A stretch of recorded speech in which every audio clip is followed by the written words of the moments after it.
할렐루야.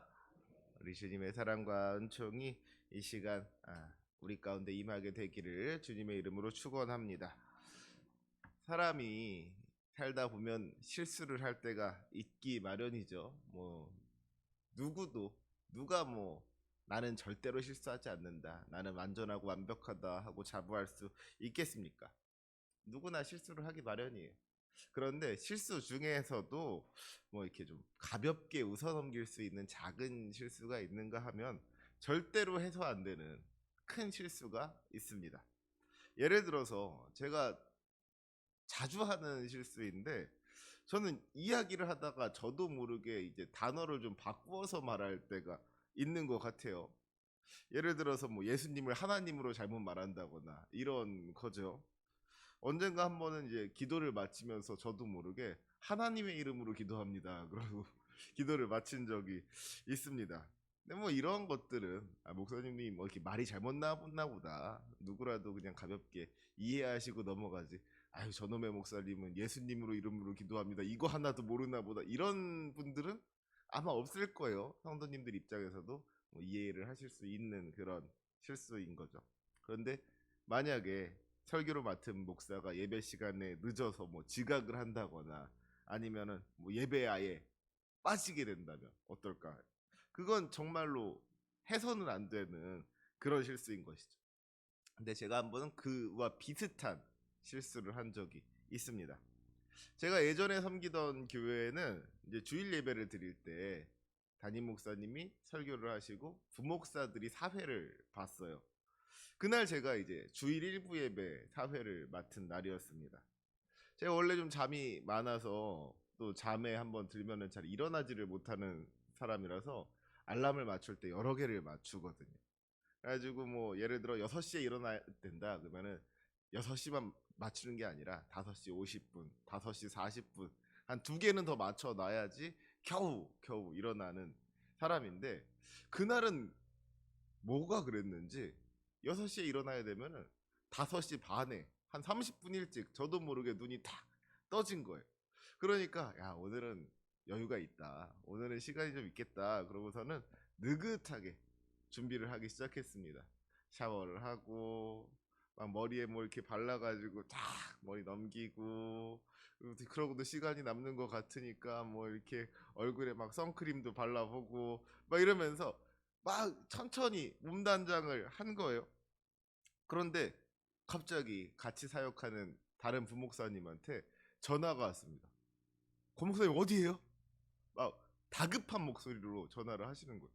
그래가지고서 왜 그러시나 싶어서 시간을 딱 봤더니 이게 웬일이에요? 예배 시간이 5분도 안 남은 거예요. 그러니까 내 딴에는 시간이 많다고 여유를 부리면서 천천히 몸단장을 했는데, 여유를 부려도 너무 부렸던 것이죠. 그래가지고서는 오히려 늦어버린 겁니다. 차라리 늦잠을 자서 그러면 억울하지도 않지. 그래가지고서는 제가 막 그때부터 불이 나게 막 교회로 달려가 보니까 이미 예배가 시작을 한참 한 상황이었어요. 다행히 그래도 다른 부목사님들이 계셔서 부목사님 중에 한 분이 저 대신 사회를 보고 계셨는데, 얼마나 부끄러운 일입니까? 주보에는 사회 저라고 이름 다 나가 있는데. 그러니까 예배 시간이 다 된 줄도 모르고 시간 있다고 여유 부리면서 몸단장하고 있던 저의 모습, 얼마나 어리석은 모습이고 얼마나 부끄러운 모습이었던 거예요. 그런데요, 사실 제가 그렇게 몸단장했던 것이 무엇 때문이었습니까? 나름대로 딴에는 나 오늘 사회 보니까, 나 오늘 단위에 서니까 예쁜 모습으로 준비하고 단위에 올라가야지 하는 마음이 있었던 거예요. 조금이라도 더 준비된 모습 가지고, 조금이라도 더 예쁜 모습 가지고 주님의 일을 하기 위해서 했던 일이었다는 것이죠. 딴에는 그것도 주님을 위한다고 했던 일이라는 겁니다. 그런데 제가 정말로 해야 했던 일이 뭐겠습니까? 머리 만지고 얼굴에 선크림 바르고 이게 아니라, 뭐 호박에 줄 긋는다고 수박 되는 것도 아닌데, 겉모습을 꾸미려고 거울 앞에 있을 시간에 차라리 주님 전에 좀 더 일찍 남아서 기도하면서 마음을 정돈하고 예배를 준비했어야 하는 것이 아니었나 하는 것이죠. 정말 주님께서 원하시는 것이 무엇인지, 정말로 내가 해야 하는 것이 무엇인지 알지 못하고 엉뚱한 열심을 내다가 오히려 이 주님을 위한 예배를 망칠 뻔했던 겁니다. 사랑하는 우리 성도 여러분, 속도보다 중요한 것은 방향이라는 말이 있습니다. 여러분은 지금 어떤 열심을 내고 있으십니까? 주님께서 원하시는 열심, 주님께서 기뻐하시는 열심으로 주님 앞에 나아갈 수 있는 저와 여러분이 되시기를 주님의 이름으로 부탁드립니다. 참으로 주님께서 원하시는 것이 무엇인 줄 아는 지혜가 있어야 된다는 거예요. 내가 원하는 것을 주님께 드리는 것이 아니라 주님께서 원하시는 것을 주님께 드릴 수 있는 그런 믿음이 있어야 된다는 겁니다. 그래야 주님께서 그것을 받으시고 기뻐하신다는 것이죠. 주님께서 원하시는 헌신, 주님께서 원하시는 순종, 주님께서 원하시는 예배를 주님께 올려드릴 수 있는 우리 만숙교회 모든 성도님들 되시기를 주님의 이름으로 축원합니다. 오늘의 본문은 주님께서 예레미야를 통하여서 유다 백성들에게 명령하신 말씀에 대해서 기록하고 있습니다. 주님께서 예레미야에게 말씀하시기를 여호와의 집 문에 서서 여호와께 예배하러 이 문으로 들어가는 유다 사람들에게 주님께서 하시는 말씀을 선포하라고 명령하신 거예요. 지금 주님께서 예레미야를 소돔과 고모라 같은 죄악의 도시로 보내신 것이 아닙니다. 주님께서 니느웨로 요나를 보내신 것과 같이 죄악으로 가득하여 주님의 심판을 목전에 두고 있는 땅으로 예레미야를 보내신 것이 아니었다는 거예요. 주님께서는 예레미야를 여호와의 집 문으로, 그러니까 성전 문 앞으로 보내셨어요. 그리고 그 문으로 들어가는 사람들, 그러니까 주님께 예배하기 위하여서 성전을 찾은 사람들에게, 그 성전 문 안으로 들어가는 사람들에게 하나님의 말씀을 선포하라고 하십니다. 그런데 주님께서 예레미야에게 주신 말씀이 조금 이상하죠. 여러분, 지금 하나님께서 주님의 사자를 우리 교회 문 앞으로 보내신다고 생각해 보시기 바랍니다. 주님께서 예레미야를 성전 문 앞으로 보내셨듯이 주님의 사자를 우리 만숙교회 문 앞으로 보내셔서 예배당 안으로 들어오는 사람들에게 주님의 말씀을 전하라고 한다고 한번 생각을 해보세요. 그러면 하나님께서 어떤 말씀을 주셔야 하겠습니까? 환영의 말씀, 축복의 말씀, 위로의 말씀, 그런 말씀 주셔야 하는 건 아니겠습니까? 여러분이 주일날 교회 오면은 예배당 문 앞에 서 있는 우리 장로님들, 또 우리 지역장님들, 새가족팀 안내위원들이 여러분들에게 뭐라고 합니까? 어서 오세요, 반갑습니다, 환영합니다, 잘 오셨습니다, 은혜 많이 받고 가세요, 뭐 이런 이야기 할 거 아니에요. 마찬가지로 주님께서 주님의 일꾼인 예레미야를 성전 문 앞에 세우셔서 성전 문 안으로 들어오는 사람들에게, 그것도 하나님께 예배하기 위하여 찾아온 사람들에게 말씀을 전하게 한다면, 제가 생각할 때는 어떤 그런 축복의 말을 해야 될 것 같아요. 어서 오렴 내 딸아, 내 아들아, 내가 너를 많이 기다렸단다. 세상에서 지치고 힘든 마음 다 내 앞에 내려놓고 내게로 와서 쉬어라. 뭐 어떤 이런 환영의 말, 위로의 말, 축복의 말, 이런 말이 있어야 되지 않겠습니까? 그런데 지금 주님께서 예레미야를 통해서 주신 말씀이 그런 말씀이 아니었어요. 3절 말씀입니다. 만군의 여호와 이스라엘의 하나님께서 이와 같이 말씀하시되 너희 길과 행위를 바르게 하라. 그리하면 내가 너희로 이곳에 살게 하리라. 지금 이 사람들 어떤 사람들이에요? 성전에 온 사람들입니다. 예배하러 온 사람들이에요. 얼마나 예뻐요. 세상에 주님을 예배할 줄 모르는 사람들이 얼마나 많은데, 예배하겠다고 성전에 나온 사람들이면 기특한 사람들이고 예쁜 사람들이고 칭찬이 아깝지 않은 사람들이잖아요. 그런데 주님께서 이들에게 하시는 첫 말씀이 무엇이냐? 너희 길과 행위를 바르게 하라. 그리하면 내가 너희로 이곳에 살게 하리라 하는 말씀이더라는 겁니다. 지금 이 말씀이 잘못된 길로 나아가는 사람들에게 하시는 말씀이 아니에요. 예배하러 온 사람들, 우리의 생각으로는 충분히 바른 길로 가고 있는 사람들에게 하시는 말씀이 이 너희 길과 행위를 바르게 하라 하는 말씀이더라는 겁니다. 조금 이상하죠. 근데 거기서 4절로 넘어가면 조금 이상한 것이 아니라 많이 이상한 말씀이 나옵니다. 우리 4절 말씀 같이 읽어볼까요? 시작. 너희는 이것이 여호와의 성전이라 여호와의 성전이라 여호와의 성전이라 하는 거짓말을 믿지 말라. 아멘. 정말 이상한 말씀 아니겠습니까?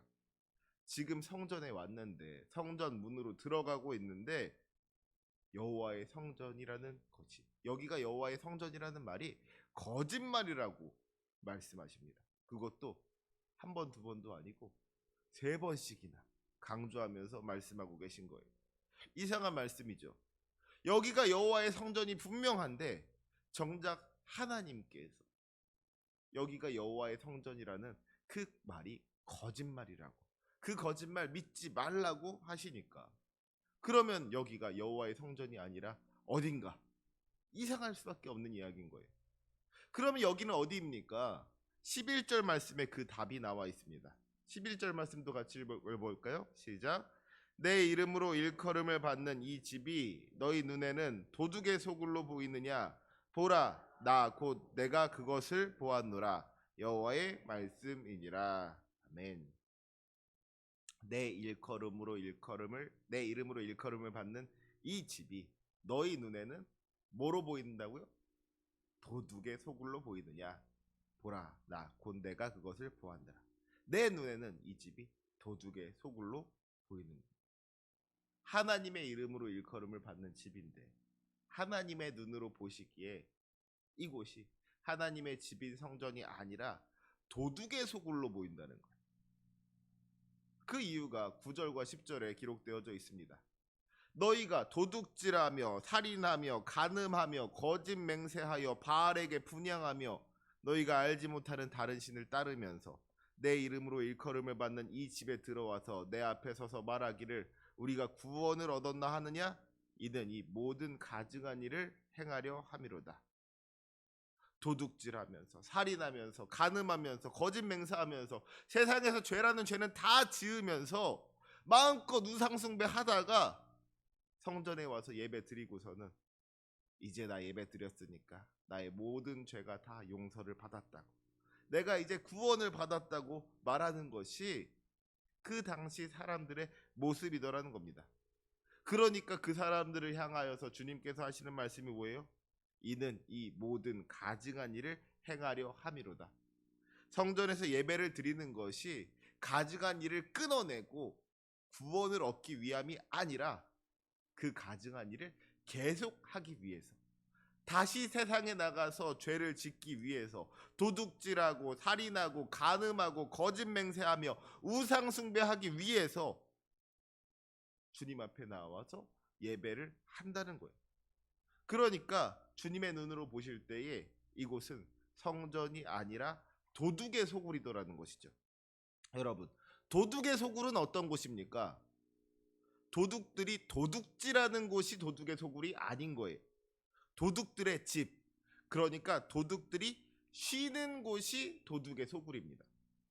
남의 집 가서 열심히 도둑질하고 와서 쉬면서 다음에 다시 도둑질할 수 있는 힘을 얻는 곳이 도둑의 소굴인 거예요. 그런데 성전이 지금 그런 곳이 되었다는 겁니다. 세상에서 죄 지은 사람들이 와서 이 예배를 통해서 변화되고 새로운 삶으로 나아가는 곳이 성전이어야 하는데 죄 지은 사람들이 와서 예배를 통하여 마음의 위안을 얻고 힘을 얻고 다시 도둑질하러 나아가게 된다면 그곳은 도둑의 소굴이라는 거예요.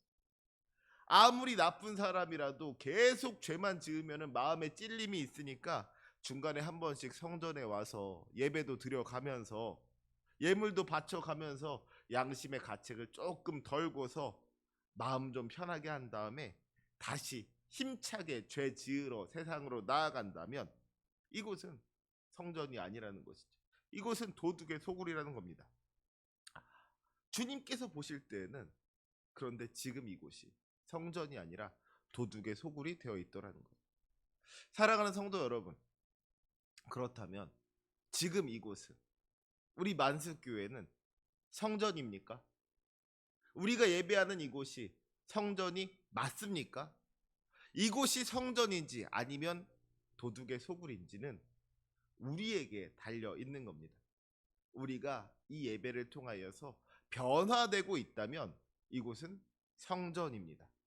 비록 죄인으로 이 성전을 찾았을지라도 예배를 통하여 우리가 변화되고 다시는 그 죄를 짓지 않도록 변화되고 있다면 이곳은 하나님께서 역사하시는 곳, 하나님께서 이루시는 놀라운 변화가 일어나는 곳, 하나님이 바꾸시는 곳, 성전인 곳. 이곳에서 회개의 역사가 나타나고 있다면 이곳은 성전이라는 겁니다. 우리가 예배를 통하여 주님을 만나고 예수 그리스도의 십자가 보혈의 은혜로서 새롭게 되고 있다면, 그리하여 구원받은 자의 삶을 살아가고 있다면 이곳은 성전인 겁니다. 하지만 그렇지를 못한다면 예배를 드려봐야 그때뿐이고 예배 전의 모습과 예배 후의 모습이 조금도 다르지를 않는다면, 예배를 드려봐야 정말 그때뿐이고 예배를 마친 우리가 다시금 죄악 가운데로 나아가고 있다면 주님께서 보실 때 이곳은 성전이 아니라는 것, 도둑의 소굴인 겁니다. 아무리 멋진 건물을 지어놓고 그 건물 꼭대기에 십자가 걸어놓는다고 할지라도 그 안에 도둑들이 가득한 거니까 도둑의 소굴이 될 수밖에 없더라는 것이죠. 바라기는 우리 교회가 성전이 될 수 있기를 소망합니다. 이곳에서 예배하는 우리들 한 사람 한 사람에게 임하시는 우리 주님의 역사가 나타날 수 있기를 소망합니다. 죄인이 죄인으로 머무르는 것이 아니라 회개하고 용서받아 구원을 얻는 은혜가 날마다 나타나기를 간절히 소망합니다. 주님께서 원하시는 예배를 드리고 주님께서 원하시는 삶으로 하나님께 영광 돌리는 우리 모든 성도님들 되시기를 주님의 이름으로 부탁드립니다. 너희 길과 행위를 바르게 하라. 그리하면 내가 너희로 이곳에 살게 하리라. 이 주님의 약속이 얼마나 귀한 말씀인지 모릅니다. 시편 84편 10절에서 시인은 주님의 궁정에서의 한 날이 다른 곳에서의 첫날보다 낫다고 고백하고 있지 않습니까? 우리가 이곳이 참으로 주님의 성전 될 때에 이곳에 거하는 우리의 삶이 기쁨과 감사로 가득하게 될 줄로 믿습니다. 세상 그 어느 곳에서도 줄 수 없는 기쁨과 평안이 우리 가운데 넘치게 될 것을 믿습니다. 그러기 위해서는 먼저 우리가 이곳을 주님의 집으로, 성전으로 바꾸어야 할 줄로 믿습니다. 우리의 삶이 변화될 때 이곳은 참으로 성전이라고 이름 붙일 수 있게 될 줄로 믿습니다. 하나님이 바꾸신다. 우리 하나님께서 오늘 우리들의 삶을 바꾸어 주실 줄로 믿습니다. 그 놀라운 축복을 경험하는 저와 여러분이 되시기를 주님의 이름으로 축원합니다. 아멘. 기도하시겠습니다.